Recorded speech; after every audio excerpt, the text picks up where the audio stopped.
Commission was formed on February 25th, 1948 by Resolution 1066 of the Economic and Social Council of the UN. On the 75th anniversary since its creation, we hold this series of keynote lectures that will continue until next February 2024. Today, we are joined by Ricardo Hausmann. Welcome. Founder and director of the Growth Lab at Harvard University and professor of the practice of international political economy at the Harvard Kennedy School, and whose lecture today is on how to achieve high, sustained, sustainable, and inclusive growth. And now we will be addressed by the ECLAC Executive Secretary, Mr. Jose Manuel Salazar Sirinax. Morning, everyone here in the hall, and also those who are following us online. A very warm and cordial welcome to everyone, the authorities of the government of Chile, representatives of the diplomatic corps, officials of the UN system, ECLAC colleagues, and friends all. It is a great pleasure for me to welcome you to the fourth ECLAC 75th anniversary keynote address. The lecture this year aims to celebrate the great contributions made in the past and also reflect on current and future challenges facing the region and ECLAC. Until February 24, we will have an opportunity to hear the viewpoints of eminent thinkers in order to foster dialogue, new thinking in coming years for the region and the organization. Trees and monkeys, forests of produce, hippos and camels, fish that don't know they're in the water, Scrabble. Anyone would think we're talking about a visit to the zoo or, failing that, a toy shop. However, these are only a few of the many metaphors to which we're accustomed by one who is not only one of the most relevant economists and thinkers on economic development of our time, but also one of the greatest communicators of the profession. It is for me a great pleasure to welcome Ricardo Hausmann, founder and director of the Harvard University Growth Lab and professor of the practice of international political economy at the Harvard Kennedy School. My dear Ricardo, we're very grateful and looking forward to your participation in this commemorative ECLAC lecture series. The theme of your keynote lecture on how to achieve high, sustained, sustainable, and inclusive growth comes at a time that could not be more timely and relevant for a region that, we have been saying at ECLAC, is sick of low growth, and not because of the cascade of shocks that have hit us since the pandemic, but since previous decades. A disease that we're called on to cure because if we continue with it, we will not be able to reduce poverty, informality, and inequality or create quality jobs. A disease that, if we do not treat it, threatens to infect us with worse evils. If we continue like this, we will lose social peace. We will become increasingly unequal and violent societies.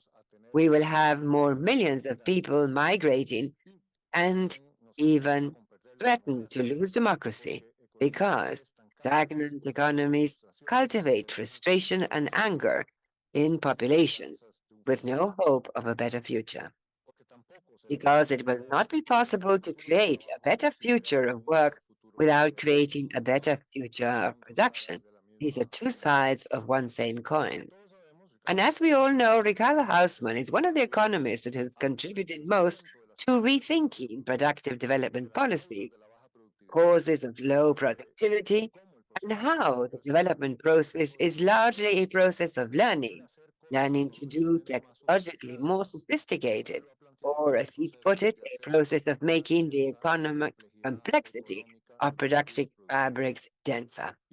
And with the world in the midst of several accelerated technological revolutions and urged by energy, climate, and other transitions, the issue is more important than ever. These issues are key to the region and to ECLAC's traditional focus on the role of technical progress in the development process. As Raul Prebisch and several generations of ECLAC economists who deeply analyzed this challenge have called it. It's an issue that we need to take on with all the creativity that we can muster, including its linkages to the challenges of job creation and more effective social and educational policies to reduce inequality and promote shared prosperity and where no one is left behind. And that is why it's an issue that has occupied the strategic reflections that we've had in the last year with renewed energy at ECLAC regarding the great challenges of growth and productivity faced by the countries of the region and the need to deepen efforts in terms of sustainable and inclusive productive development policies. As we have insisted, our region with ABE in 2023, ending an even more lost decade than the famous lost decade. Since 2014 and to 2023, when we've grown at an average annual rate of 0.8%, much lower than the 2% of the lost decade in the 80s. Much of the explanation of this lackluster growth lies in productivity that has remained virtually stagnant over the last decades in the region. There are many reasons behind this situation. However, one of the most important has been the inability to sophisticate, diversify, and generate a structural change in our productive apparatus. And that is why, to address this productivity challenge at ECLAC, we've insisted on the need to substantially scale up the level of ambition and efforts of our countries that our countries have been making in terms of productive development policies, understood as those that aim directly at fostering this major productive transformation of our economies as a vehicle for increasing productivity, and that includes sectoral commitments in dynamic sectors through cluster initiative, public-private partnerships, development of solid business ecosystems based on new technologies, a major drive towards sustainability, and all of this complemented by greater investment in education and human talent, infrastructure, innovation, and in quality institutions in charge of these issues. Under this modern and revamped vision that we are promoting, these policies are not limited only to a commitment to industrialization, but can and should encompass any productive sector, including agriculture, services, mining, and of course, manufacturing, as well as everything related to the green transition, the circular economy, the bioeconomy, and electromobility, among others. This is one of the reasons why we prefer to call these productive development policies rather than the traditional term, industrial policies. This is a term that leads to a great deal of confusion in the public debate, and it would be interesting to hear the thoughts of Professor Hausmann on these statements.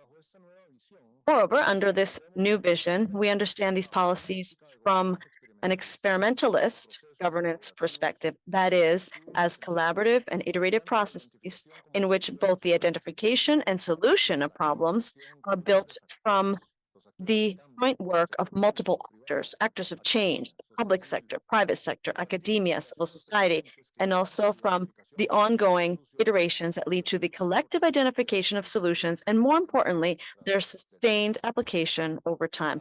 In other words, the execution phase is also based on collective and cooperative effort.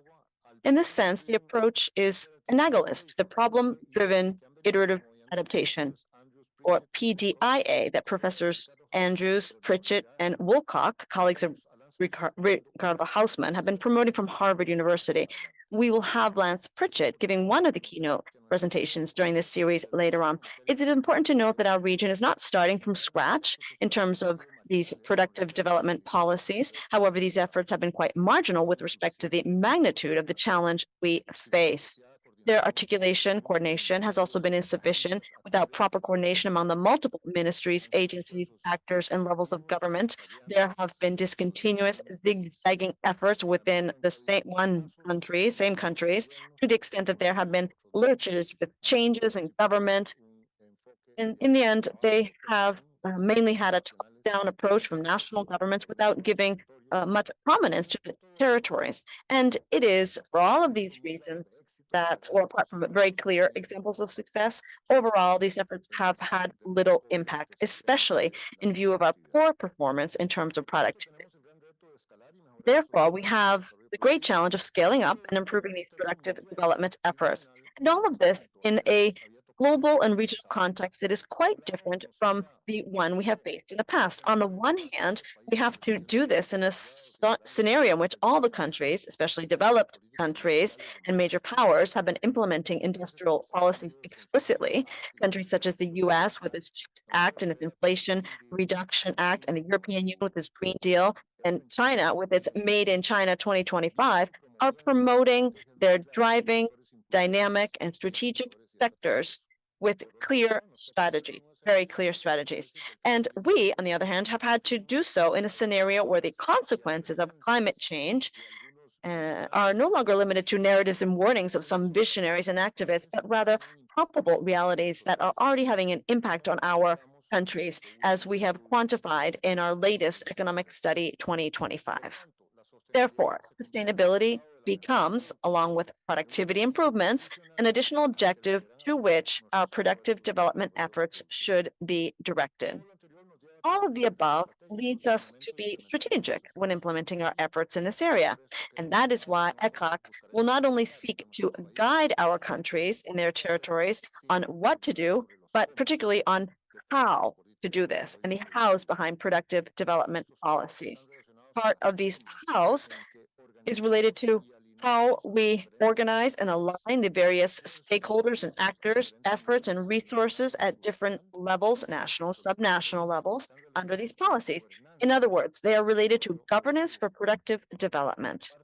Part of these hows are also related to the territorialization of these efforts, since we are convinced that productivity is local and is generated from the local level with local actors.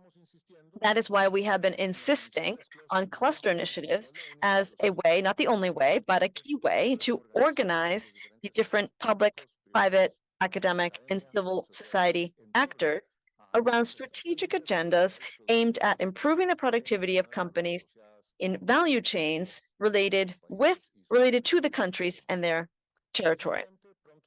Precisely, we will be launching soon a platform that will seek to coordinate all the actors involved in cluster and territorial productive articulation initiatives so that we can exchange good and bad practices and even work on common projects and agendas. Part of these hows are related to how we prioritize efforts under these policies, to the extent that, and to paraphrase a famous article by Hausmann and Roderick, we are condemned to prioritize, and therefore we must make strategic bets.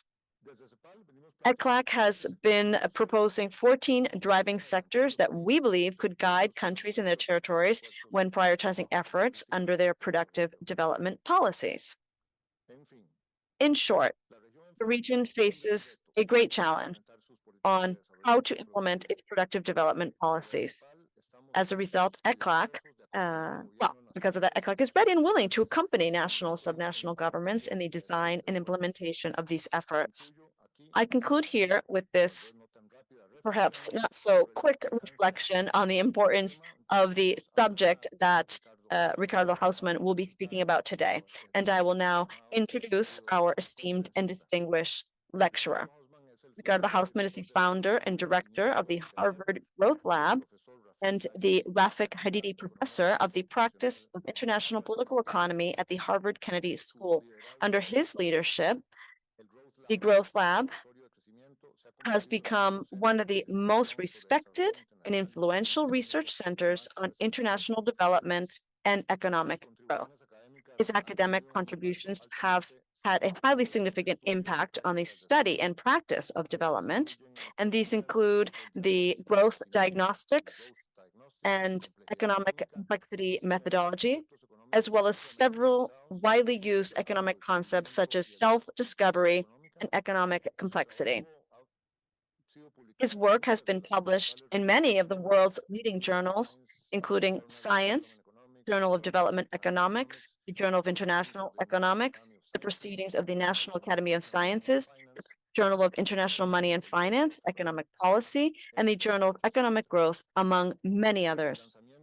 Since the launch of the Growth Lab in 2006, Professor Hausmann has served as the principal investigator, researcher of more than 50 research initiatives in nearly 30 countries, defining development policies, growth strategies, and diversification agendas at national, regional, and local levels.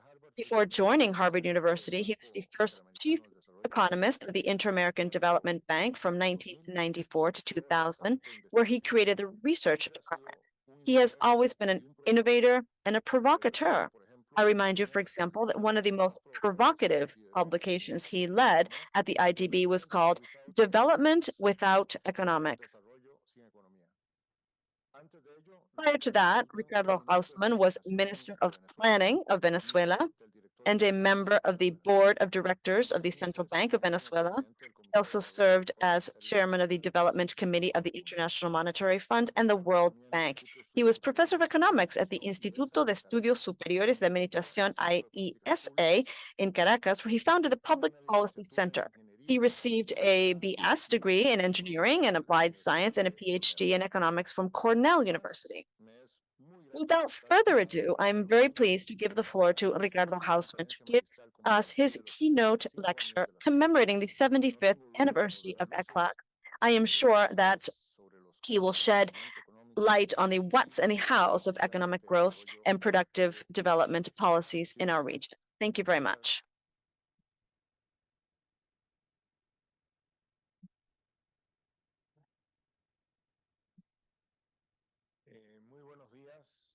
Good morning, Executive Secretary, distinguished delegates, ambassadors.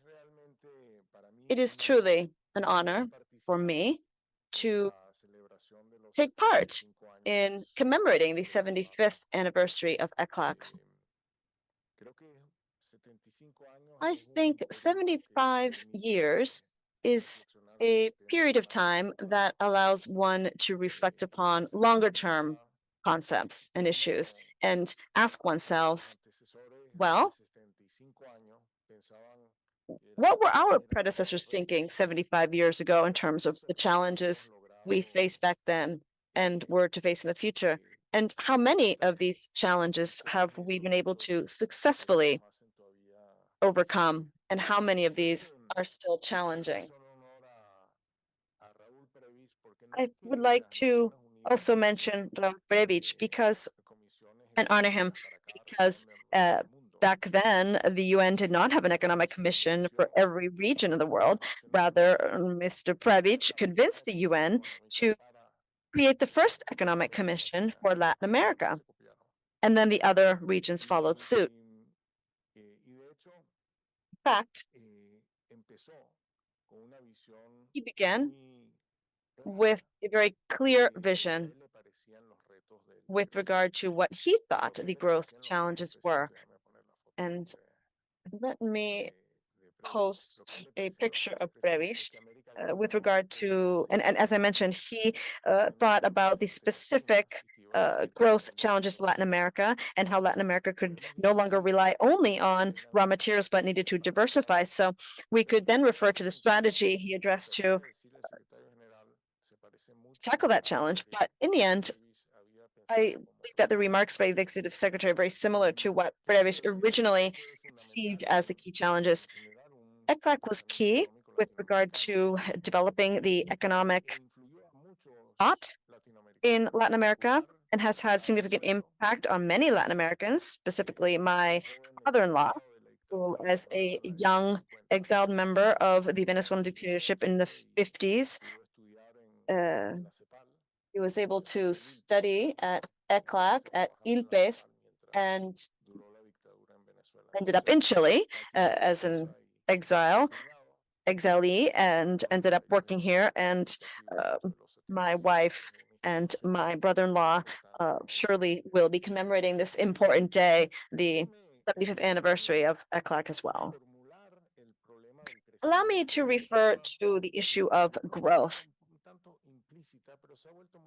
Now, some aspects are quite implicit, but now some have become more explicit, thanks to a book published by Edward Galore from Brown University. And he refers to the mechanical aspect, the mechanics that is of how one can leave behind stagnancy and move towards growth over 20 centuries. Now, that vision of how the world moved towards growth was originally based on improvements in the health, human health, specifically reducing the infant mortality rate. And this the infant mortality rate led families to having fewer children. And since that rate dropped,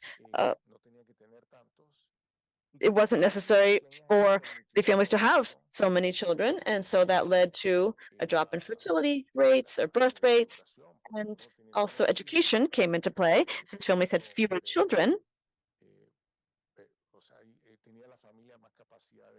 the family was better positioned to invest in their children. So with fewer children at home, women were thus also able to participate more actively in the labor force. That led to women's empowerment, which in turn led to urbanization and making it easier for individuals to interact. And so, in that context of more urban families, better educated, smaller families, it was easier to invest and adopt technology. And so, below all of this, there was a series of social changes that would allow innovation and entrepreneurship. And all of these ideas move around very easily. And if you do these things, well, technology will also flow. I'm going to show you a little of what has happened over the last 40 years with the gaps in the developing world with the US, an average of the wealthy countries, and compare us to the US and see what has happened to the development gaps in comparison to the US over the last years. If we had the statistics, it would have been nice to do it since 75, but well, 40 years is what we have. Let me show you this sort of graph, and let me explain it first. Right here, the X is how far behind was each country in comparison to the US in the 80s. And on the vertical, you see how much we have moved since 1980 in comparison to how much the US moved. That is, whether the gap widened or became tighter. And you can see that 96% of the countries closed their life expectancy gap. That is, the life expectancy gap tightened since 1980. And so the gap tightened more, the larger the gap 40 years back. So there has been a convergence in terms of life expectancy.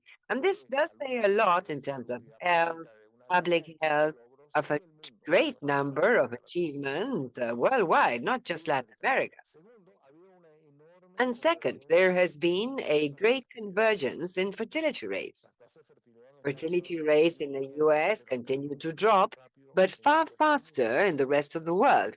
And the gaps in fertility rates have tightened, in fact, closed. And next to the fertility chain, also gaps have tightened in three-quarter countries, and especially in Latin America, in terms of women's participation in the labor market. So, and also, there's been an incredible tightening of the gap in years of schooling, quite impressively. And also the gap in terms of participation in university or tertiary education in 91% of the country, and quite impressive in Latin America. And also there's been a tightening of the employment gap, since now there are less people intending to work, and women are working more, so there are more workers per capita. And so the gap in terms of workers per capita has tightened. And also in urbanization, the gap has closed even in terms of investment in the amount of capital per unit of output, that is growth. So, if this is what was missing to become developed, we did our homework. Nevertheless, the income gap did not tighten. The income gap only 37% of the countries worldwide tightened the gap. The average did not, or the middle countries did not. And although all the other gaps closed, and we have a theory, and we have our theories as to why we close the other gaps, this one should close also. And in fact, if you divide the countries of the world in terms of just how fast they grew over the last 40 years, and you divide it into quintiles, only the first quintile closed their growth gap. The others, very little, and the great majority, 3 quintiles, increased.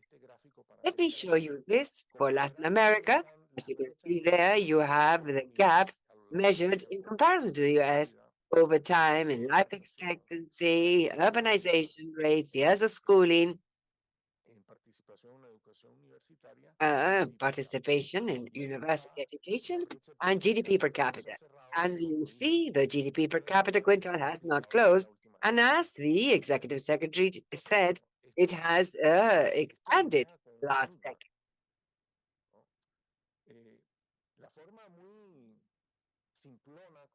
The simple way that economists resolve this enigma is that there must be something else, some residue that must be affected.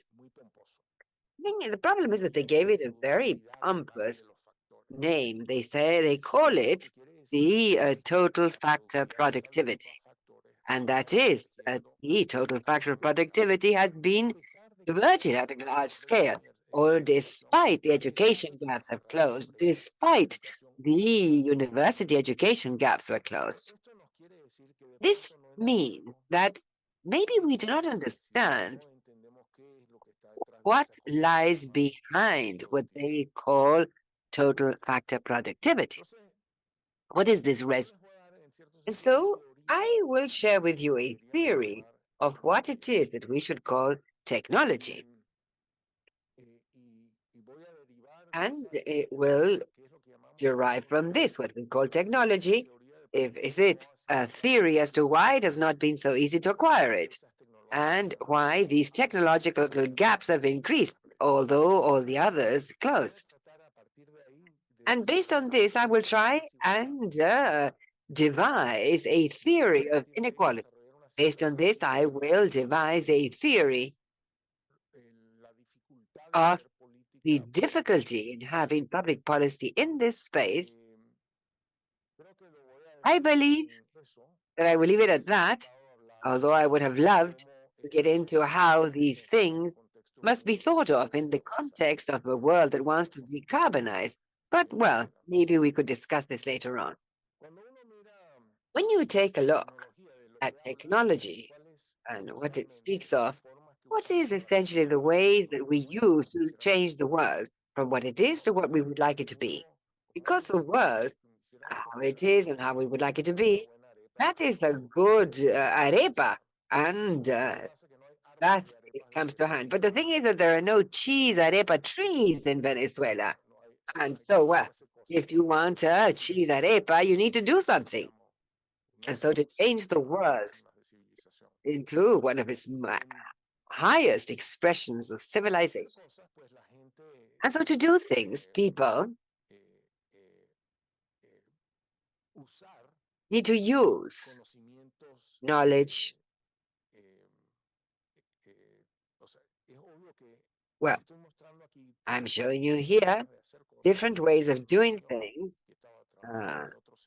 This person was doing, this other one. And here these people are working. Yeah, you do not exactly what people work to do these things, but you can imagine that there have been a lot of people working to do this. So there's a great diversity of things in terms of how things are done around the world. And I'm going to try and capture this with the following idea. One, that technology, in fact, is the productive knowledge that we use to transform the world, to make cheese arepas. And so for that, we use knowledge. That knowledge, since it doesn't all fit in our heads at the same time, what we do is incorporate to things. We incorporate it to tools, for example. And in that way, the knowledge takes the shape of incorporated knowledge, uh, coded knowledge, in symbols that convey information. And also, it takes the shape of a tacit knowledge, which is something that we have in our brain and that is not in books, nowhere else, but only in brain, and allows us, using tools and following codes, protocols, so on, and so on, coded knowledge allows us to do things in this world. But now, these technologies are really these three things: incorporated knowledge, coded knowledge, and tacit knowledge. Incorporated knowledge, you could say, exists in three-dimensional space. You could put it in a container and send around the world. And, and if that were everything, the world would be flat. But coded knowledge can be put up on the internet and shared broadly. And so we would all have access to technology. However, tacit knowledge does not move about so easily from one brain to another. And you realize this when you see talking to Riff Raff and Nadal will not do much in terms of the quality of tennis that you can play. And so it is difficult to move it from one brain to another. And the thing is, you don't just need one brain to implement technology. Not just we need not only this lady to implement the technology, but the technology requires many other people who know about different things, and these different things allow the technology to work. It's like a symphonic orchestra where nobody really knows how to play the symphony. It's only the orchestra that knows how to play the symphony. And the picture I showed you earlier shows, in a way, how big the symphony should be to play that music. And here it could be a chamber music or a sonata of a single musician here. Sometimes these products require a larger symphony, and you need the symphonic orchestra to do this much larger product. And the interesting thing about the symphonic orchestra example is that it's not that it has a lot of musicians, but rather that it has musicians that know how to play different instruments, and each one contributes a different skill, and the music is the result of the mix of these different skills that are different, but that they complement each other. And so I will try and describe the world as a compound of three things. The world is comprised of productive capacities that reside in human networks, and we're going to think of here as letters. The world will be comprised of places, and these places will have subsets of these letters, and these letters will serve to make products. And these products are, in this case, words. So this entire issue of the economy is like a game of Scrabble, where you have letters and you need to put them together with other letters in order to make up words. And you say, well, if that is the case, the first thing these letters are productive capacity. They must be non-tradable, because if they were tradable, it would mean that they could be put in a container and brought to the country, and then you have the capacity here. No, these are not codes because you could send that over the internet. And so these are capacities, collective human capacities that must exist here for the process to occur here. And this symphonic orchestra includes the collective know-how, people who are going to provide the input here and not elsewhere, including the public goods that I'm going to use to produce things here. And so that is what these letters are. Now, this means that I can describe the world by saying what places have what letters. I can describe the world in terms of, or by describing the technology and saying what letters are missing in order to complete these products and what places are able to make what product. So, for example, here we can see that the country at the bottom makes only one product, and the country that is at the top has a lot of letters, and they make all products. And the more letters that countries have, the more products they can make. Similarly, if I look at it the other direction, the product on the right, the hat, all countries can do that. But in English, it's a short word, hat. But the other products are longer words, and those are made by countries that have a lot of letters only. And so you say, well, if a country has more letters, they can make up more words, and also they can make longer words. The words are longer, and we know that they're longer because they are less countries that can make them, because there are fewer countries that have sufficient letters to make longer words. Now, when we bring this down to the level of data, it's what we see here. On the left, I have a matrix, and each row is a country, and each column is a product. And so the countries are ordered in terms of how many products they make, and the products are ordered in terms of how many countries make them. Quisiera que vean So I would like for you to look at a triangular matrix in which the countries in the top do everything and the countries at the bottom don't do much, but the very few things they do everywhere, such as the hat. And when I add all the data on the right, what we have here are on the horizontal axis, the number of products made, and on the vertical axis, the number of countries that make the products you made. So in other words, how easy is it for others to do what you do? We find that the rich countries do certain things that are carried out in very few places, but the poor countries do things that are carried out everywhere. Now, and this is not just within countries, but at the municipal level in Chile. On the bottom, you have Santiago, Los Condes, and Providencia.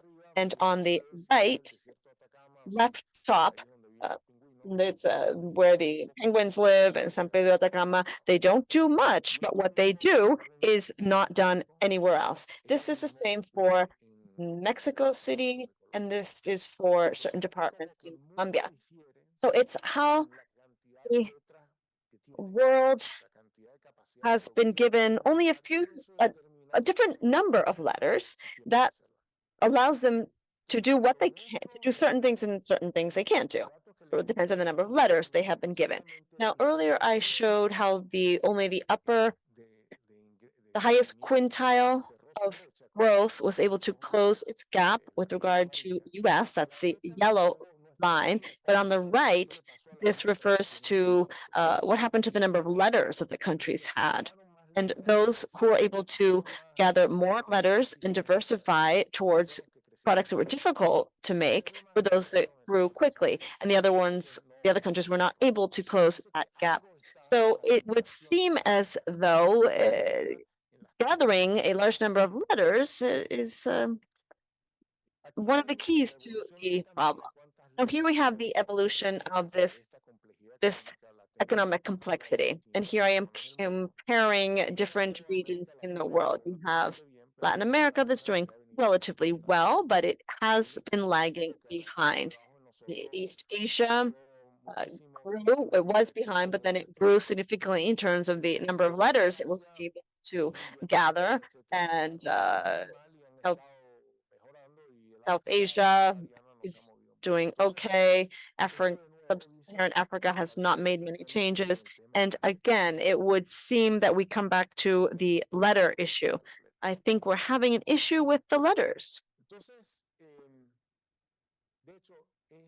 In fact, this is an interesting reflection. Let me talk about these two images I wanted to repeat. And now that we have talked about this concept of letters and Scrabble, and we understand that collective know-how, this tacit collective know-how seems to be at the heart of the matter. Let me ask this question. Who has more know-how, the guy on the left or the guy on the right? And I'm sure you will notice that there is no obvious answer to that question. The guy on the left knows how to take care of his oxen. He knows how to use his own seeds. Maybe he will use or manure as a fertilizer, and the guy on the right knows how to run and operate this harvester. He doesn't know how to build one. It's probably as complex as the airplane I showed you earlier. He only knows how to use, he doesn't know how to use natural seeds. He uses genetically modified seeds. He doesn't know how to use organic manure as fertilizer. He just uses fertilizer that he's given. So it would seem as though the guy on the right knows less than the guy on the left, but the guy on the right is one letter in a very long word, and the guy on the left is just building a short word. So the difference is not so much related to the individual attributes, but rather the difference is related to the attributes of the ecosystem in which these individuals are working to add their grain of salt.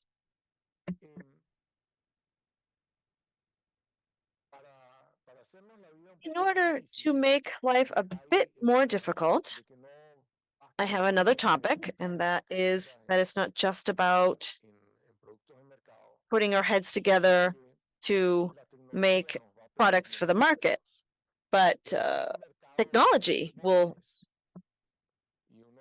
needs public goods. You may have an car market, you may manufacture cars, and you know that we know that we need to have a certain amount of knowledge to build a car, but a car as technology calls for a large number of public goods. Grabbing a car needs roads, traffic signs. You need to have road rules to drive a car and have cars. You need traffic cops. You need a suite of complementary public goods that will allow for that technology to actually work. Now, let's talk about cars.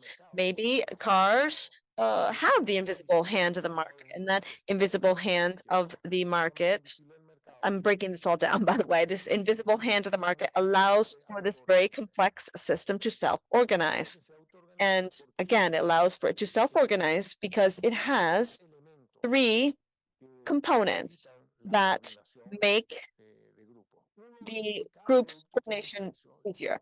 That is that every product has a price. The price is related to information. I just showed you a Tesla. You could compare a Tesla to your car, what have you. You know, a Tesla is probably more expensive. But in any event, everything has a price in the market, and that allows for calculating profit. And we know what profit is. It's the difference between cost and income. But it's not just a calculation, it's an incentive as well to make more income. So profit is an incentive to, if you will, correctly react to the price information. And so the financial markets are trying to invest in profitable parties because those are the parties that will boost the market. I mean, the market is correctly responding to the information. So that's the secret of the invisible hand of the market. Now, the only problem is that public goods do not have this invisible hand. They do not self-organize because public goods do not have a price. And because we don't know how much they cost, we do not know what their price is. They do not entail profit. Even if we knew what society wanted, we have no incentive to react. The market has no incentive to react to that information. public goods are not related to the best player, or anyhow, they are part of a central budget process. So the state, again, does not have this mechanism to self-organize. And that's why the producing public goods, providing public goods may become a bit of a quagmire, because there's no price information and there's not necessarily an incentive to react to the market, and there is no invisible hand to mobilize the resources that are required to make the public goods exist. So productive development, if it calls for a lot of public goods, we need to figure out how to best provide these public goods. And these public goods need to be provided by intelligent organizations. And fortunately, we have here in this room a former director of the best institution for promoting investments in Latin America, who actually received an award for being the best investment development institution from the world, and from Costa Rica, our executive secretary, Mr. Jose Manuel Salazar. So we are blessed here at ECLAC to have that know-how within this organization today. Now, cluster-centered, because we can't meet everyone to talk to everyone. We need to just meet with those who need to be organized. Now, we also need to make sure we have production proposals. We have limited resources, we have a limited bandwidth, so we need to come up with a proposal, and green chapters. I will not be able to delve further into that concept right now because I want to refer to inequalities, but we could delve deeper into that. So therein lies the importance of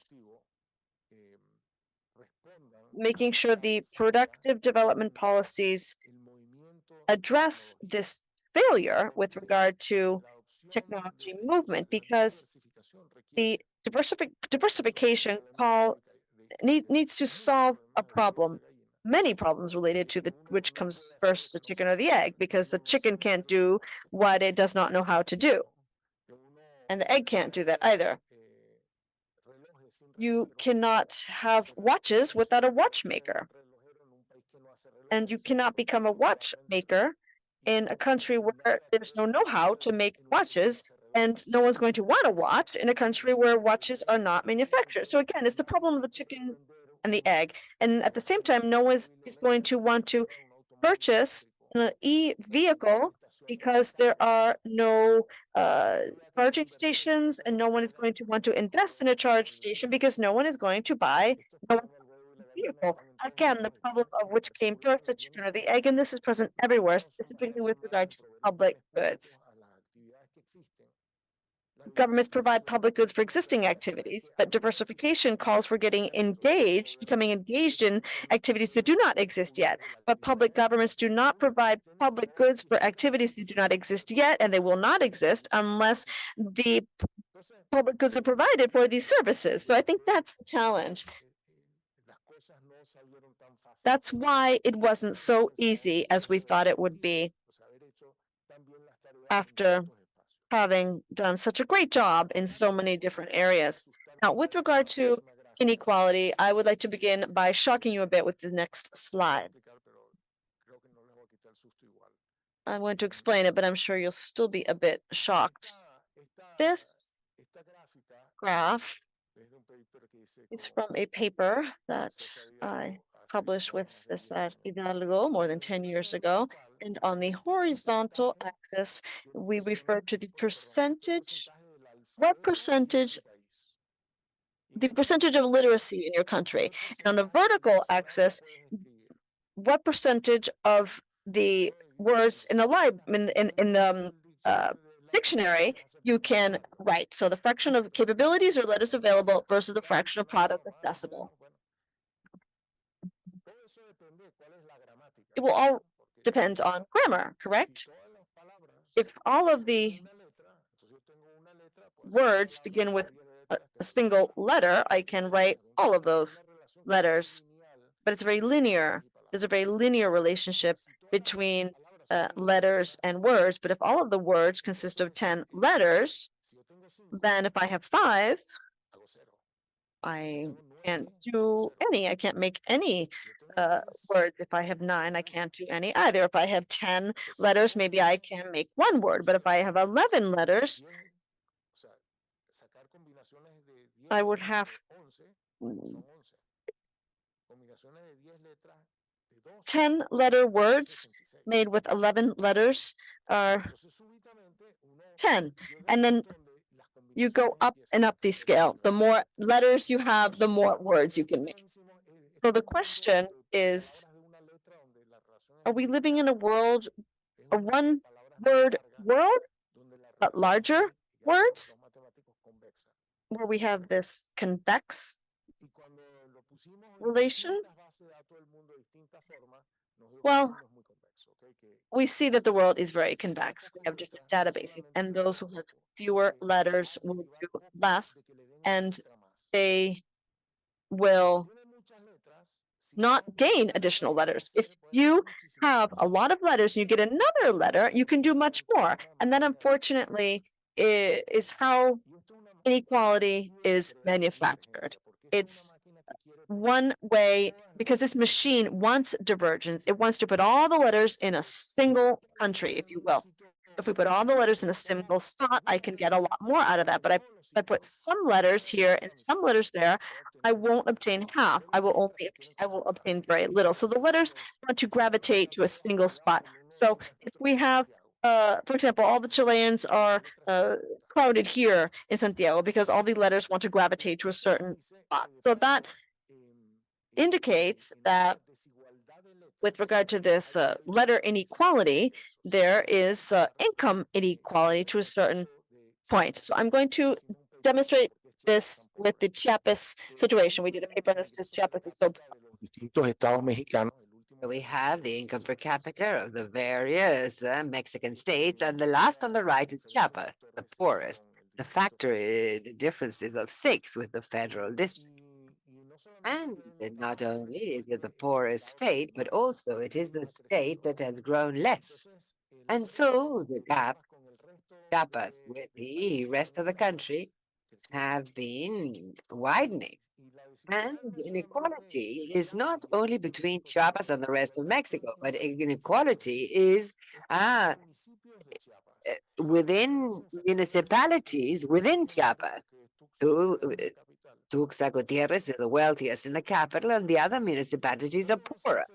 And so you say, well, but of course, the problem is that education did not get to Chiapas. Well, these are the income gaps that have widened.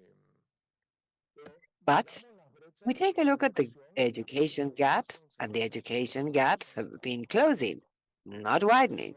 And so this only increases the riddle, same as before. How is it that by closing the education gaps and the issue is not resolved? And so you say, well, maybe the problem is the people from Chiapas, the Chiapanecos.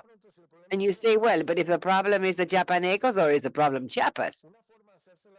So one way of asking is whether Chiapanecos are poor when they're in Chiapas or whenever they're anywhere. Because if the Chiapanecos, if you get them out of Chiapas, well, if it's because they're a Chiapaneco, they're going to be poor anywhere.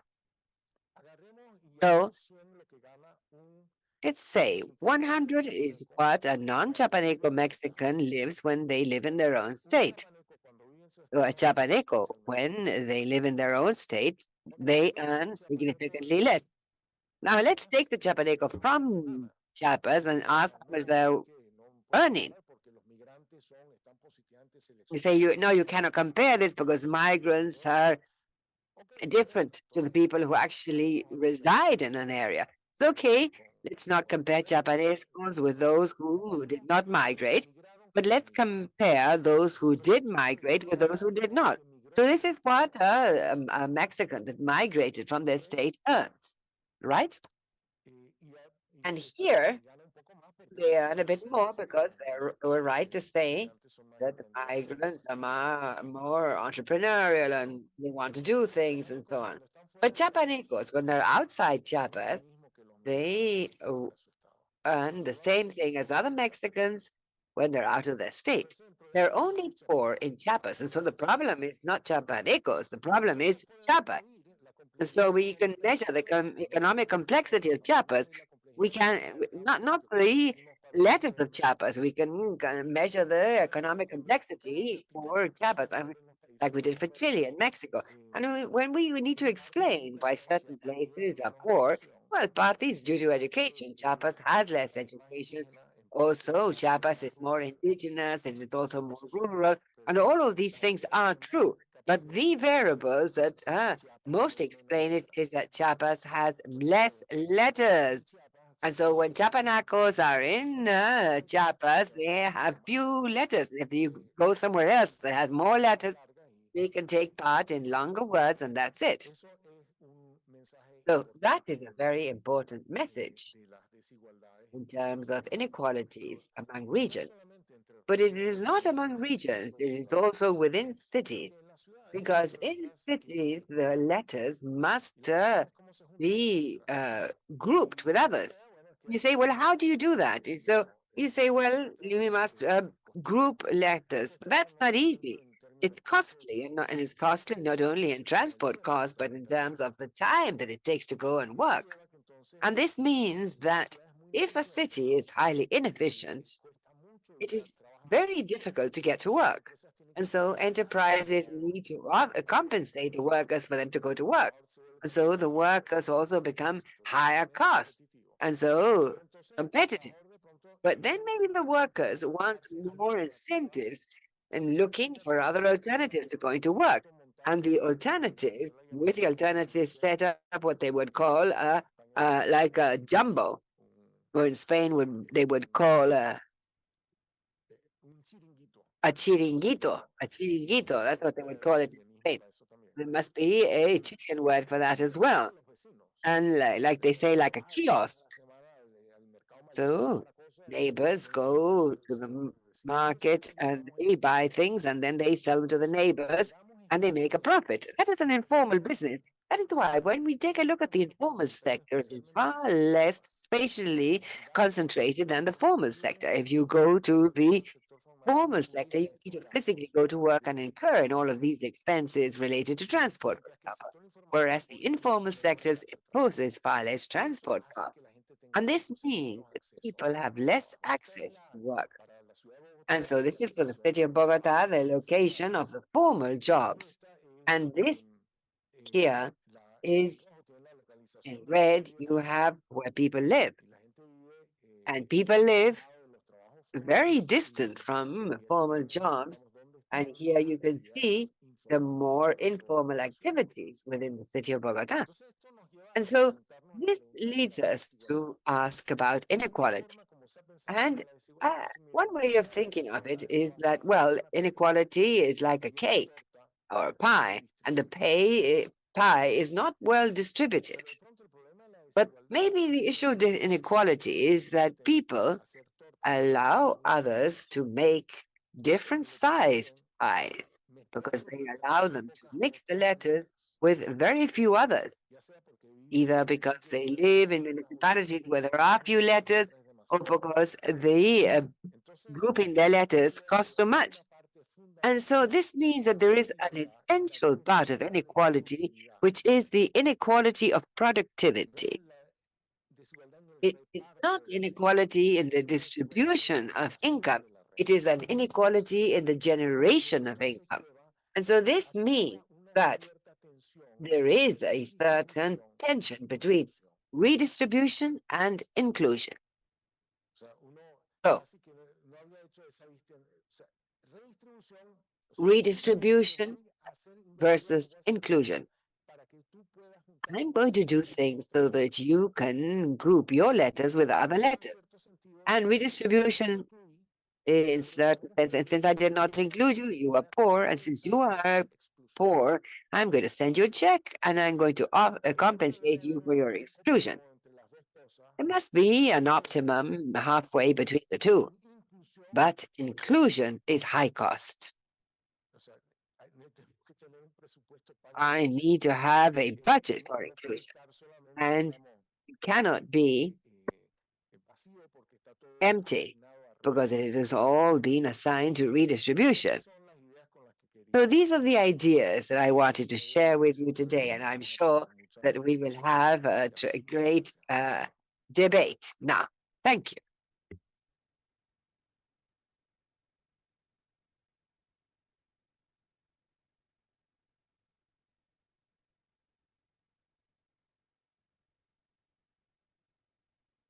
Muchas gracias, profesor. Thank you very much, Professor. That was very interesting. And so we would invite you to ask your question. And for that, you can scan the QR code from Slido platform. And please scan the code. And with that, you can ask your questions directly to our guest. Well, thank you very much, Ricardo, for that extraordinary presentation that confirms your great skill in terms of communicating and putting complex ideas into images that make you or that help you to very clearly understand what's going on. And this is very relevant, very important, in fact, because it has to do with understanding the knowledge society that we are living in. And I think that this metaphor of comparison with the letters and the complexity and how it's not individuals, but it is a collective construction, and the societies that have more letters have a greater ability to produce more things and more flexibility in order to reposition themselves and producing things. And it is very interesting, this relationship with inequality. And this is something that we've been talking about a lot here, the dimensions of inequality and how in our economic discussions, well, we talk about it and we see it. Inequality has to do with the size of the slices that you're dividing or cutting the pie up. And so you need to offset and compensate who have less, labor inclusion that is so important, taxation and so on. But this vision of structural heterogeneity, as ECLAC has called it, is a key part of inequality. And there, you've spoken and described it very well. I would like to ask you a couple of questions. And then I have a screen when they're already sending me a number of questions from the audience. And I'm going to ask you these two questions in one go for you to see how you distribute your time and respond it. One thing has to do with a house, because on account of the time and so on, as you want, the lecture focused on understanding, and that is very enriching. But in the light of this diagnosis theories of what knowledge is and how societies can move ahead and become more complex in terms of the economy and so on, this conversation is on how to organize your work in order to make it more complex. We're working very hard in terms of cluster initiatives that have public-private partnerships, other players. And there's a technology, there's a way of getting people to collaborate, to speak to each other. And that is how Costa Rica addressed it. The cluster of medical devices, of modern business services, but also Argentina with farming machinery, and Mexico with the aerospace endeavor. So many things that have been done in Latin America that are barriers to the cluster process because these are processes. And people don't believe in the magic of the state or the magic of the market, but yes, in the magic of the process. And this is not really a secret. The thing is how to organize the collaboration process among the key players in order to transform reality. People who know and can see the ecosystem that requires a new technology, which is another thing that you explained very clearly. And so this is a question. The reflection is on what sort of policy, what sort of institutions, what sort of invitation to organize processes for productive transformation and governance. And the other thing, well, you warned that you would not be able to touch on, but you have written a lot on this, and that has to do with decarbonization. That is the second question in terms of the contribution of how these energy transitions occur. But also, you have a very interesting thesis on how Latin America could not only contribute to its own decarbonization, but also the decarbonization of the rest of the world. So please talk to us a little bit about that. Right, yes. Allow me to begin with the green one, because it's another of the what, and then we can get to the house. The way that the issue of decarbonization has been seen, considered, and so worldwide is that it has two chapters, mitigation and adaptation. And you're going to see a document saying that there are two chapters here, mitigation and adaptation. And what I would like to say is that there is a third chapter and that we're paying no attention. And in part, this is because we're thinking of mitigation as a composition fallacy. Adaptation is adaptation. Very clear. We're seeing the fires, we're seeing the floods, we're seeing the costs that this represents, we're seeing the implications of how we should build the infrastructure of the future. All of that is clear. And so I have nothing interesting to say in that regard. The problem with mitigation is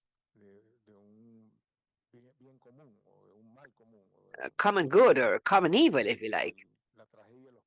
The tragedy of the common, that the atmosphere doesn't care who emitted.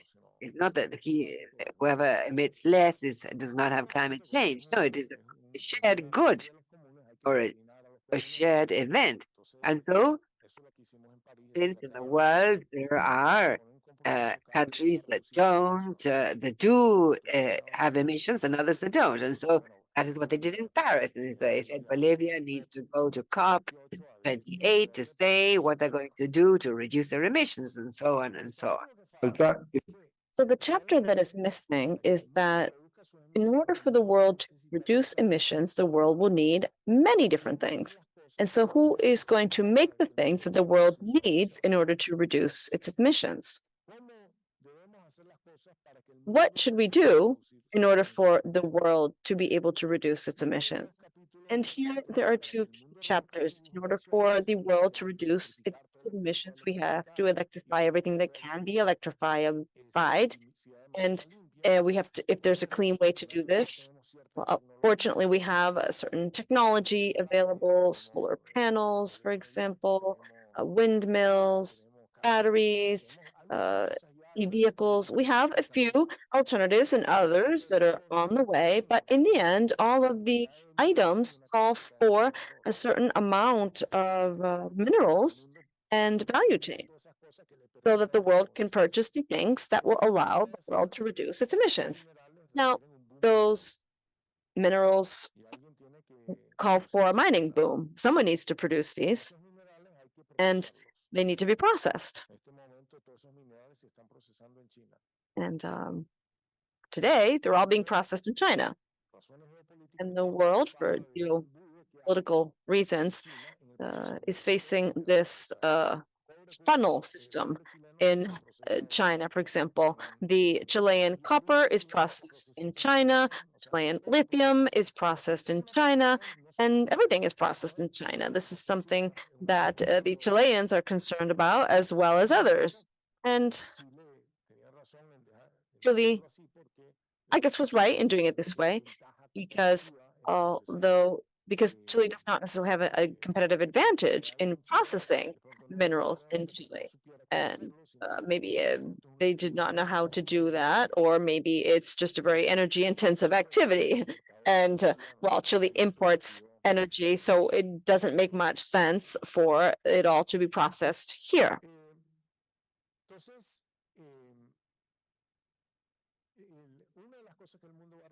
So the world will require this mining boom and a boom for the value chains that will allow us to turn those materials into the products that will lead to decarbonization, that will enable us to decarbonize. In other words, there will be interesting markets growing, maybe here in Latin America. And secondly, this world that we're talking about, if it's going to be a world based on green or clean energy, energy will be less and less transportable.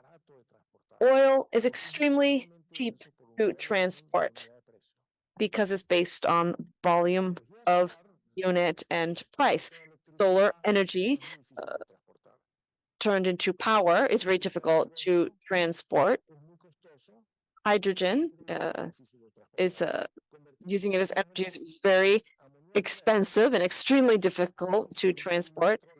So if a barrel of oil costs $90, a barrel of oil equivalent in green hydrogen would be extremely expensive. So solar power in the Atacama Desert would cost $25 per barrel of oil equivalent, but it would cost more elsewhere. So in order for the world to have fewer emissions, the world has to reduce the emissions heavy activities in areas where energy is not so available. We cannot move the mountains, correct? So that's difficult. At present, we are on a continent and in a region that is very energy scarce because there's a lot of energy intensive industry, and that industry will not be able to rely on clean or green energy. And it will be very expensive to bring that energy elsewhere, less expensive where it is. So that's something else that will occur in the world. And in Latin America, there are many areas with green energy, and that will be positive to capture that green energy and make things for the rest of the world instead of trying to export that green energy.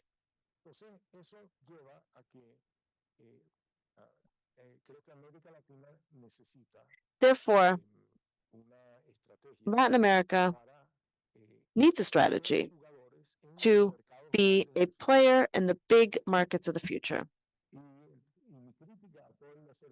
And my criticism of the international efforts is that we should ask the countries when they are committing to climate change actions, what are they going to do about the third chapter?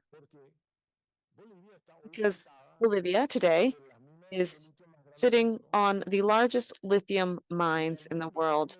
And the world, for decarbonization, be much more appropriate for the world to be using the Bolivian lithium or substituting, replacing gray energy with green energy in Bolivia. So those are the aspects that need to be talked about. And some are earning billions with lithium.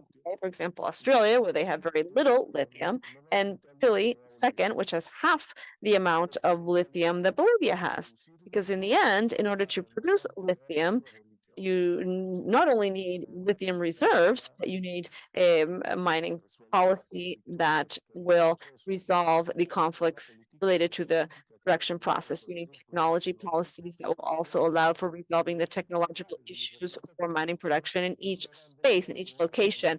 And in mining, lithium mining in Bolivia calls for different technological solutions than Chile requires. So those are the aspects that need to be placed on the agenda. Now, in this regard, I am optimistic. There are other topics such as carbon sequestering, deforestation, etc. There are many topics that are new buzzwords, if you will, that will need some of the letters we have and some of the letters we don't have. And we will have to figure out which ones we can, words we can build with what we have available today. So they're very interesting ideas. In Chile, for example, the project in the Magellan region for making clean with wind, etc. All of these projects right now are long-term technological developments because the price isn't there yet. In the end, that's the approach that I think Latin America will truly benefit from. Now, with regard to policies, we need to differentiate between viewing policies as instruments and viewing policies as objectives. You can talk about tax policy, for example. And when we talk about tax policy, we're talking about a suite of instruments. I'm not saying tax policy to have individuals drink less alcohol or smoke less or to fund something XYZ, but in the end, it's an instrument, correct? And I think development policies as an objective need to be agnostic with regard to what is going to be mobilized. So the development policies need to have many different letters available to figure out the words it's going to develop. And we need for the invisible hand to create alternatives, alternative interactions to find ways to come up with those letters that we're missing. Now, I think one of the reasons why these clusters have emerged is because these clusters are the way in which we solve the problems that the market does not solve. For example, the lack of coordination because we're lacking information or because we're lacking incentive to have the information because there's no profit therein. And because there's no profit, there's no way to mobilize resources unless we come up with non-market mechanisms that participate in the market, but the mechanism per se is not a market mechanism. So what do we know about things that actually work well? We know that there's a private sector very much interested in solving the problems because, as we would say in my country, they can see a rainbow, a pot of gold under the rainbow. And we also need a long-term commitment. When I participated in creating the executive panels in Peru, when the next government came aboard, the new minister was not interested in going forward with that. But because the private sector was very much on board, the private sector went to the Ministry of the Economy and Production and said, listen, we would like to continue moving forward with this. And they said, okay. And the process continued because the process was rooted in the private sector. Now, there is an institution, the CINDER institution, has a chair, which is a minister of economy, and it's a semi-public board that provides institutional stability to the organization that allows individuals to learn. And I think what we need is diversity. I've been very much impressed by a Uruguayan institution called Zona America in an industrial area that and the institution designed what they designed, thinking that they were going to do what Brazil did with regard to human capital. And in the end, it didn't work out.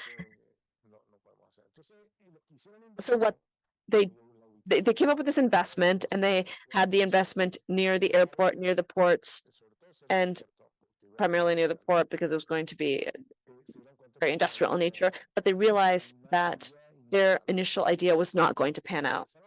And they started to come up with new ideas. What else could they attract to this industrial complex? And they attracted Wall Street like companies, programming companies. And so you go to this area now and it looks like university campus. And I've been told it corresponds to 4% of the Uruguayan GDP, but they were able to do that.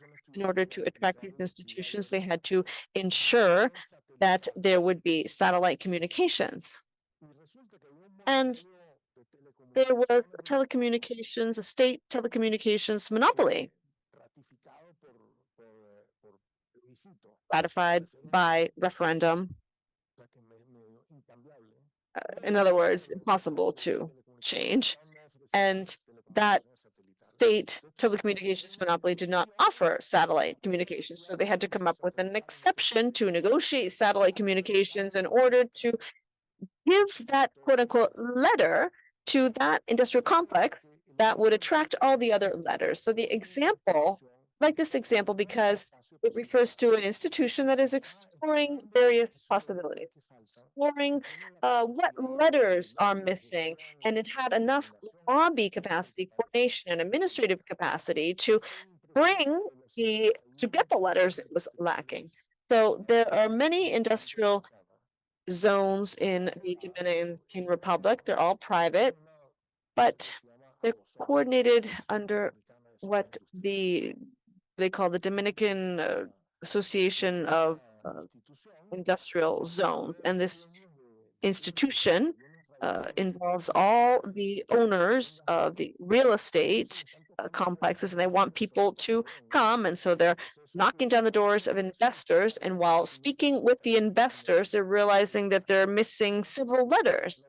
And so then they go to talk to the government, and the government says, okay, I will give you this letter because it will bring this investment, and this investment will in turn lead to X number of jobs, and so on and so forth. What I'm trying to say with all of this is that the coordination effort is very obvious when it actually pans out, but I'm not so sure this coordination effort is easy to design. That's why it's very important that these initiatives are socially legitimate and that the society views that they are positive, and they will come in different shapes and forms depending on the type of industry or type of economic activity that we're really talking about. And that's why I think we will be able to it's necessary to design the framework within which all of these coordination mechanisms will evolve either regionally or what have you. And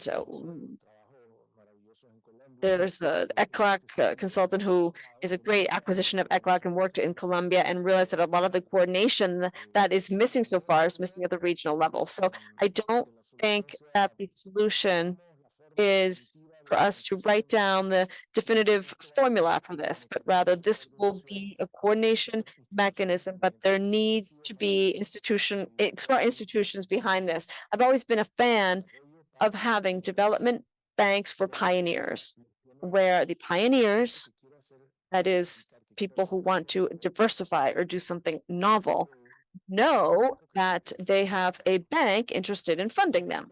La menor idea. Bank has no idea what could be done in the country, nor should they. But what they need is to have a window where people can come with their ideas, with their business plan, their investment project. In the process of analyzing the investment projects, they will find out what people are thinking of doing, what things are feasible, and what things would turn out better with a few tweaks in terms of public goods. And so that could result in a transformation agenda. Very interesting. There is one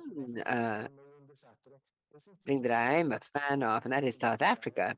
And they've identified a series of very interesting opportunities. In fact, in some of these green spaces,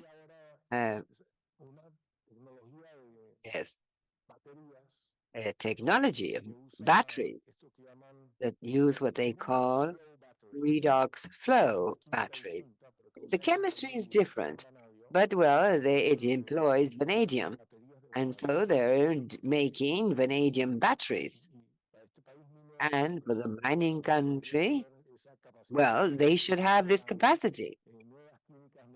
People are requesting for new chemistries, new batteries and things, because something could come out of it. But it came out of having an institution such as that one. And so I think that there are many institutions that I would not like to or some ideas of institutions that I think are interesting, and that maybe Corfo here in Chile, in the Chilean context, could be given a mission to have an open window for innovation, and not only have the financing available for innovation, but well, that's really uh, not the important thing. The thing is being able to identify the public goods that could be needed.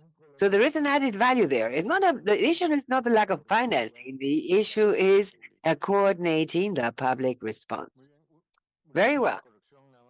Just a small correction, Ricardo. I was the Minister of Foreign Trade, yes, but I did not direct the project that you said, because together with Procome, we gave policy guidance and worked hand in hand. So until and throughout the period, we were working together. But well, there are so many questions that have come in. Maybe one way of doing it is that I go sharing some with you, and if you could have very short answers, be able to do so in the time assigned. But well, what first? What options does Peru? And this is by Luis Garcia. That I don't know if he's in the room or if he's online. But anyway, the question comes from Peru. What options does Peru have to diversify sectors of greater technological content and involving natural resources? Where should they start? Well, I would like to say that there is an idea and that countries should focus on adding value to their raw materials. And I believe that that is one of the strategies that is most enabling, because adding value to raw material is what the entire production is about. You do something, and maybe what you made is because of a greater value than when it was not made up. The thing is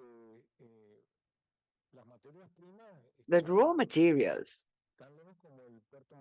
are as far as the nearest port, and many Peruvians that live in Lima, and next door to Lima, you have the port of Callao.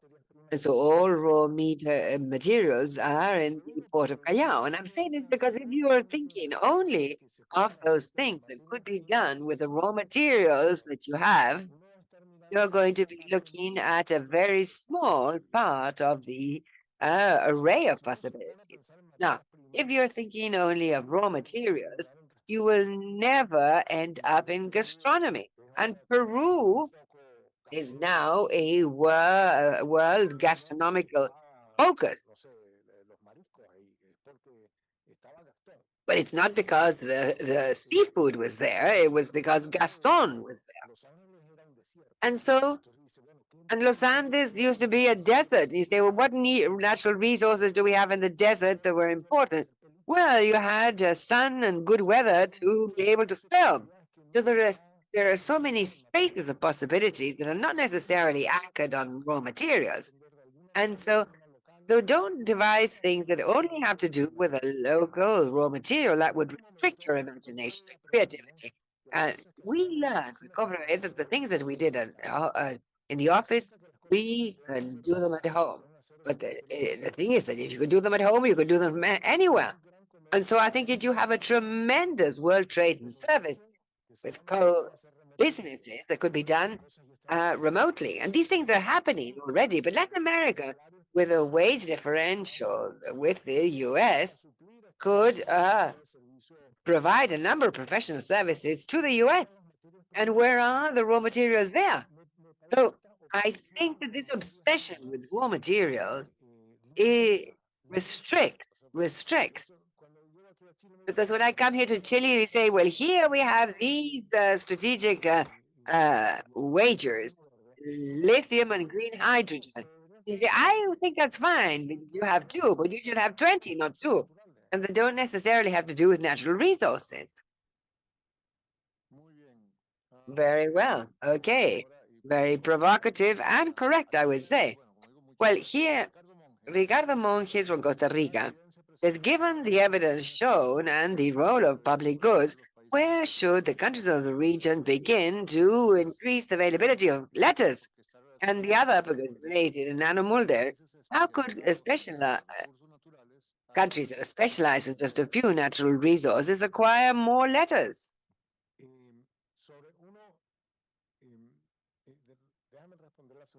Let me answer the second one first.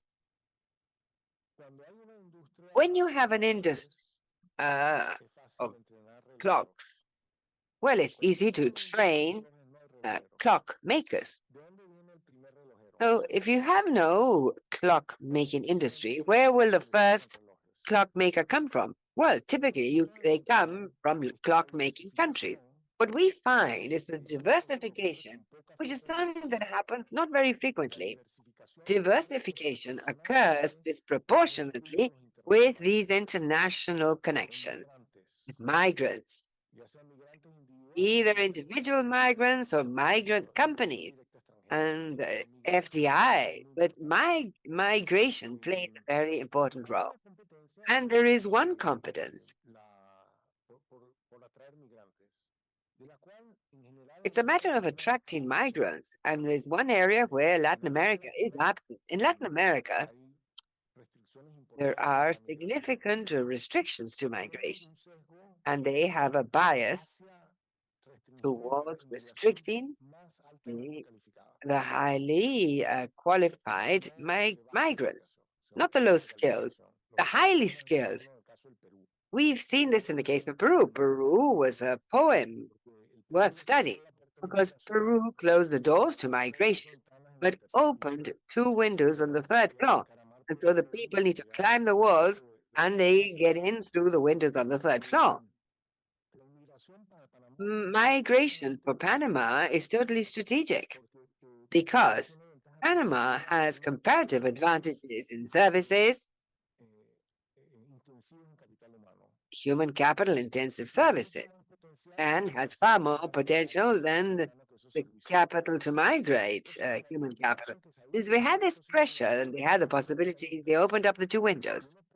And you can see how in Panama, it, with, with the two windows in comparison to the Panama without the two windows.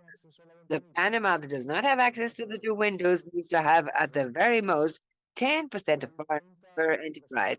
And there are 30 or 28 professions that are reserved for citizens. And to be a university professor, you must be a citizen. So if you did not have any clock makers, you could not hire a foreign clock maker.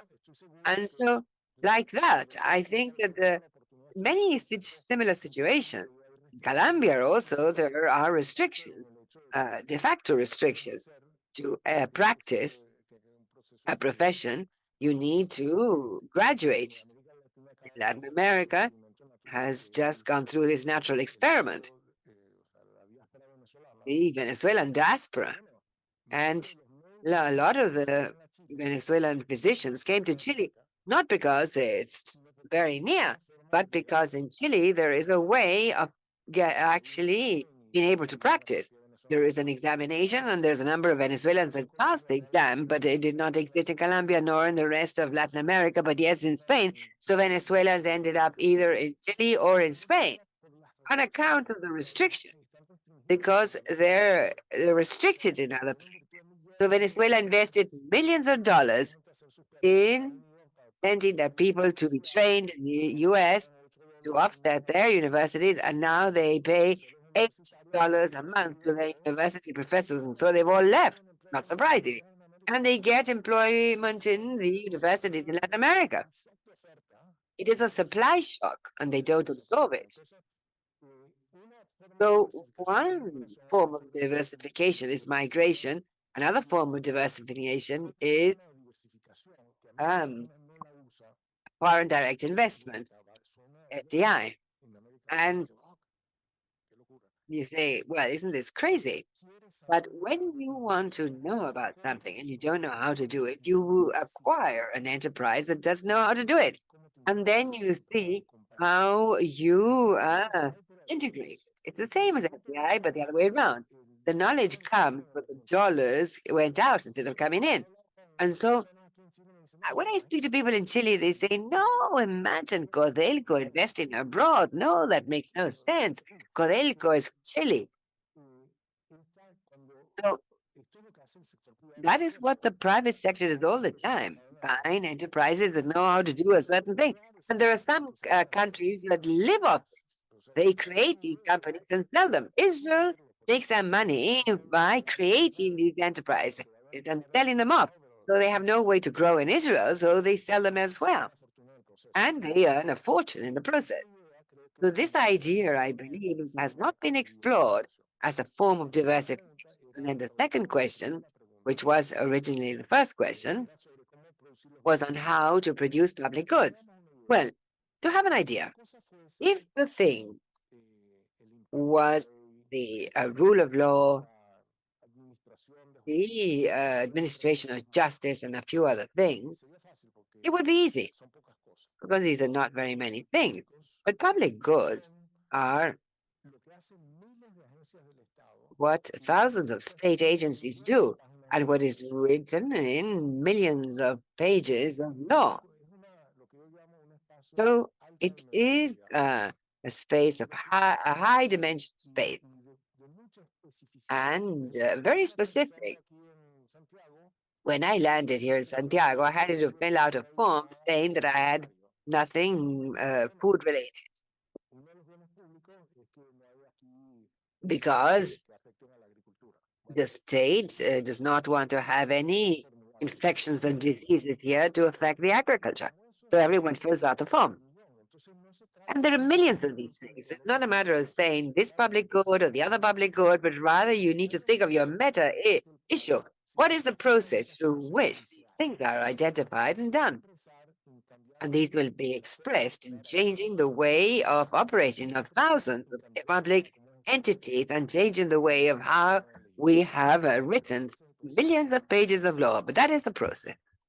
Bueno, Okay, we have two additional questions. I will be quite direct. If you begin with a similar number of letters, how come some can create more letters? And the other question was from Alexei Gutierrez. If larger, if more expensive, if more developed countries produce more than others, what is the role of intellectual property in this? Good question. yo no siento que los países Don't feel as though the countries are truly limited by access to items that are protected under intellectual property. I don't think that is one of the most significant barriers. Intellectual property can always be improved. And it plays a role in developing certain incentives for individuals to invest in research. Maybe there are other ways to generate that incentive. For example, giving a company a 20-year patent means that for 20 years, they will be selling that much for a much higher price than it actually costs to produce it. And that's an inefficiency. And that shows that we will produce for and fewer of the vaccines and medication that we need. So maybe purchase the license at state could purchase the license at the get-go and sell the vaccine for less, for example. There are other ways around provide more incentive than intellectual property. But again, not all the countries start with the same number of letters. Some start with more letters. And some countries, for whatever reason, have pulled together an set of letters, suite of letters that are more useful for certain activities. For example, the Asian countries decided to make clothes, to manufacture clothes, and for that they need industrial complexes, and those places need to enable the workers to come and go, and they need to ensure that they have ports and that the inputs can come and go, that they have electricity, that they have security, that they have water, that they have a customs system that essentially works, that there is a certain frequency of shipping activity, so on and so forth. So they need all of those letters to manufacture clothes. But in order to manufacture electronics, all of that is also useful. And that's useful for so many other things. So that is a capacity that they have built. And at some point in time, they had the necessary stimulus to gather those letters, but those letters can be used for many different words. So we have seen that if you start in the dense area of the production process, the letters you will be using for certain products will be helpful for other products. If you are manufacturing a certain type of clothes, you can manufacture many other types of clothes. But if you're in Venezuela, for example, and you develop the oil industry and you know essentially how to make holes in the ground, when other countries or someone else needs a hole in the ground, they will call you, correct? Because there are not many other industries that call for that type of capacity. It's a very specific capacity. Let's call it letter X, since it cannot be used so widely by many different words. So you gather the letters because they are useful in the short term, but in the end, those letters will have to go somewhere else. So I think that might be in part the difference, and that is what makes countries path dependent in terms of their development. You depend on the path that you have taken, and not all roads lead to Rome. Very well. Well, maybe these are the last two questions. It's 10-1. This is very interesting. We have a question, a colleague who was inspired with your metaphors and says, if if we have good musicians in Latin America for a symphony, the problem is what is the problem? The institutions, the theater, the composition, or the conductor, or what something else?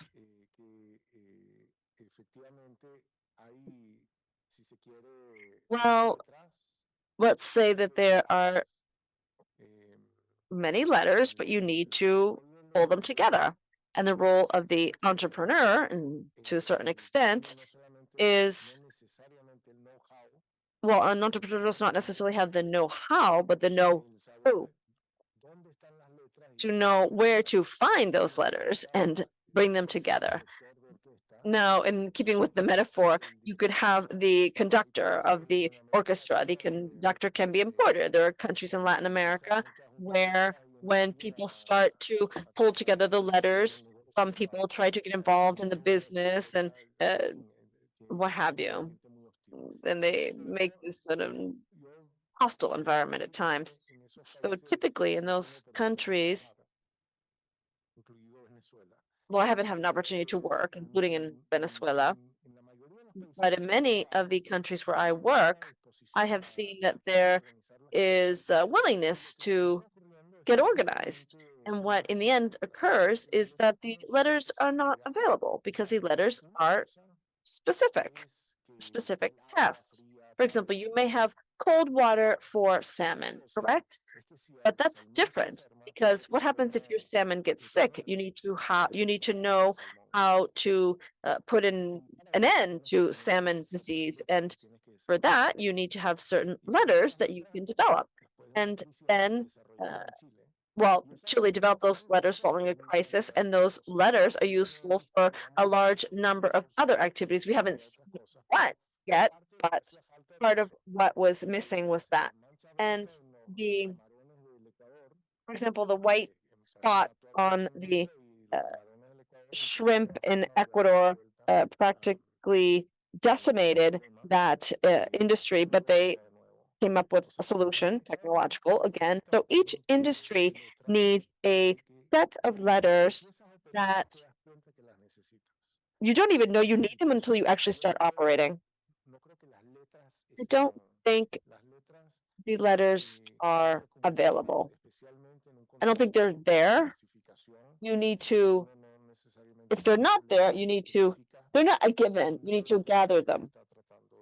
And you need to have them for that new industry that you're trying to stimulate.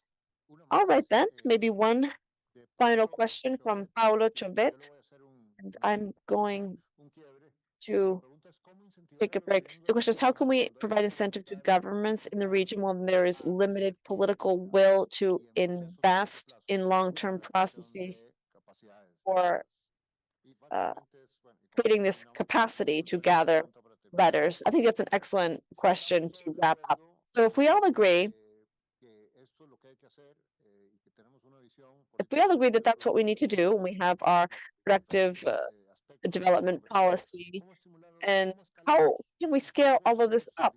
And what advice would you have for ECLAC? Because we are at that crossroad. How could we work with others and have partnerships so that the governments can understand the importance of doing what we have been talking about?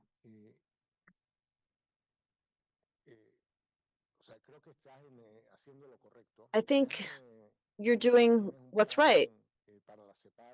I, I think you have drafted a plan for ECLAC. There's a series of processes already underway.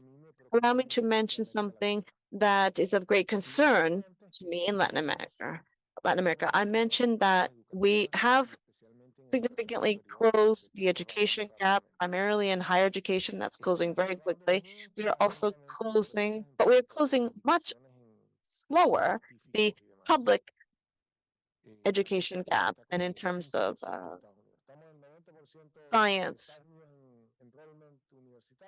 we are so close to the US in terms of university enrollment, but so far away from the US in terms of scientific journal publications. And Chile is ranked 3 in terms of patent production. So we're almost tied with the US in terms of university enrollment and doing well in patent production, but doing so poorly in scientific publications. Well, I think part of the problem is that in Latin America, we haven't really shown the world that it is profitable to do R&D in Latin America. Maybe the business community doesn't think it's profitable, and maybe they're right, because investing in something is one thing, but investing in something that is useful is another thing. And I don't think this is actually occurring because there's such a large gap between universities and companies, the academia and the business world. The engineers and the scientists need to sell their services to those who need them, those who identify the problem. Chile has been doing mining since time immemorial, but BHP had to show up to let everyone know that BHP has the technological solutions, and BHP had to stimulate the market, if you will. And so they generated this innovation culture, this R&D culture. And I think that's what's missing.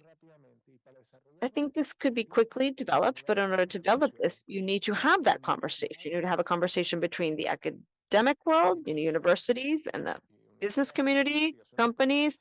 So R&D or think tanks and companies, and have the R&D development policy. You can copy that from the OECD. I think Chile has it. It says if you purchase a piece of machinery, you can amortize that investment over 5 years. But if you actually can show that you spent the investment you spent it in an investment project to purchase to hire someone, that's good. But this R&D flow is leaving from the companies and headed or entering or being invested into think tanks and universities. Now that provides incentive to the universities that today are focused on offering education at the lowest cost. So they are attracting certain human talent to churn out the number of graduates at the lowest cost. And what they need to do is to attract professors who will do more research, because there is cash flow available there, more so than there is enrollment. So I think what we're missing here is an ecosystem that mixes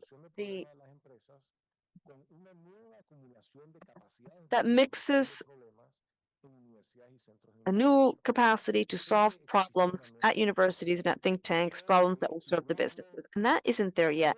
And I think that uh, it's a coordination issue, but I think it would be quite easy to stimulate this.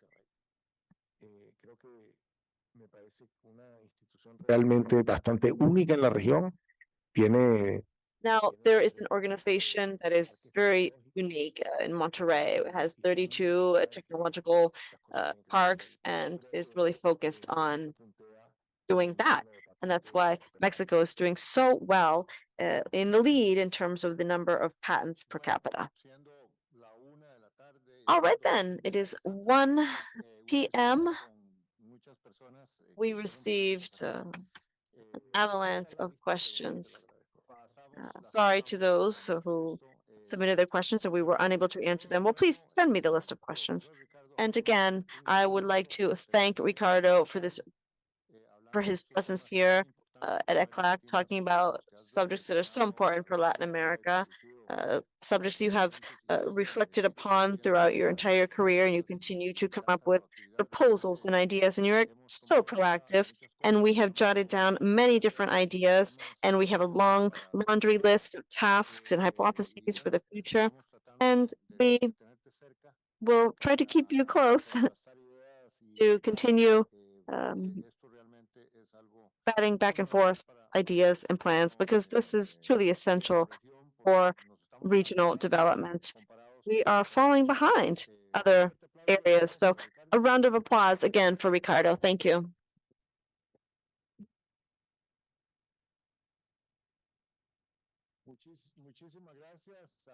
Thank you to all of the individuals who took part in this event in person and virtually. I would like to remind you that this cycle of keynote presentations will continue through February 2024.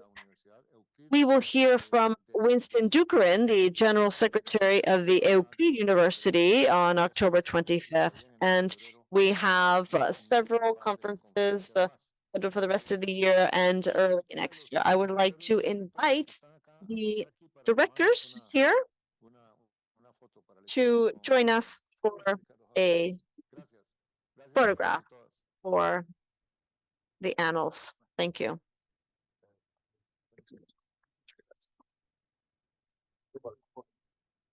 Good.